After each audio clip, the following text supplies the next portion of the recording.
pesa makoro itiyo godo arietha e kar jot mano mar jatend piny Kenya mana kwa chako kod mulo weche pesa ma itiyo godo ahinya to e printing makoro nyaka sani wacho ni en pesa mani mala hinya ma kitiyo godo pile ka pile to mana kaka Ken Babu osewacho nitiere chenro mopogore opogore ma sani koro digni to pesa to aneno kitiyo godo pile ka pile e printing to ken pesa matin en pesa makore lach. Erokamano Joyce.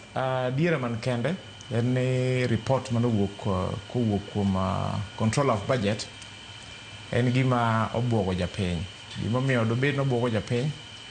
Kane wasomo report no, an gima nobwoga, ineno ka control of budget wacho ni seche moko golo omenda machal kama consolidated fund monego bede kumokete agulu mar jopiny kachacha. Ni yudo ka seche moko igole makata chike monego bed ni luwo okolo. Nikech chutho to katiba maduong' mar Kenya ochiwo article 206 to 228 moketo control of budget ni machalo gatekeeper ene ma nyaka lukume kidwa golo omenda moro mar sirkal mondo tine go jopiny nikech magi mwandu jopiny. E report no ineno ka 2.2 million miwacho notige printing odiochieng' kodiochieng' ne en omenda ma nobedo flagged ahinya nikech kata sama nogole towards kane financial year rumo. Miwacho ni tang'o momiyo omenda ni ogole haraka kamano to bedo justified ni uti kode printing. Mana gimiwacho mane Ken wacho ka ni buche mopogore opogore osebedo kiluongo State House. Nikech giwacho ni apart from printing gimachielo ma betimo gi pes ma dongo mano igologe en hospitality. To mar printing ni to dwa mako ji gi wuoro ahinya. To kane ng'eno report no te iwacho ni in a span of 42 days gino timore between May I think 14th and June 28th when this huge withdrawals not him from the exchequer. Pesa manotigo is to a tune of almost 3.something billion including mag printing. Talking your budget mar State House itself ma sane it runs to a tune of about 8.something billion.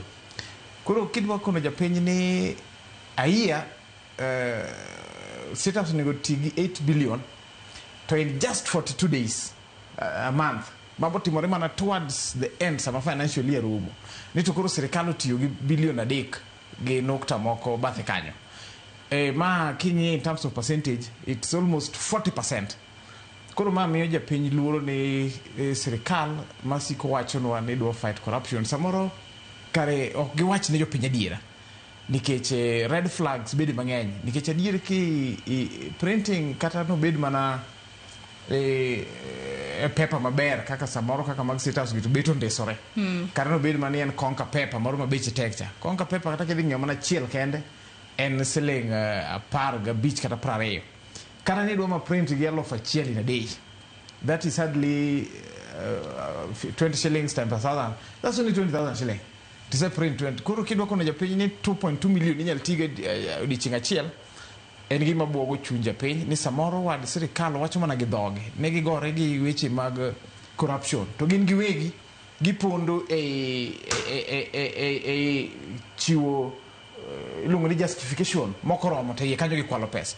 Koro ambe report no bwoga to gimane awinjo ka control of budget yuago en ni withdrawals gimoko yudo kitimo ma onge approvals ne.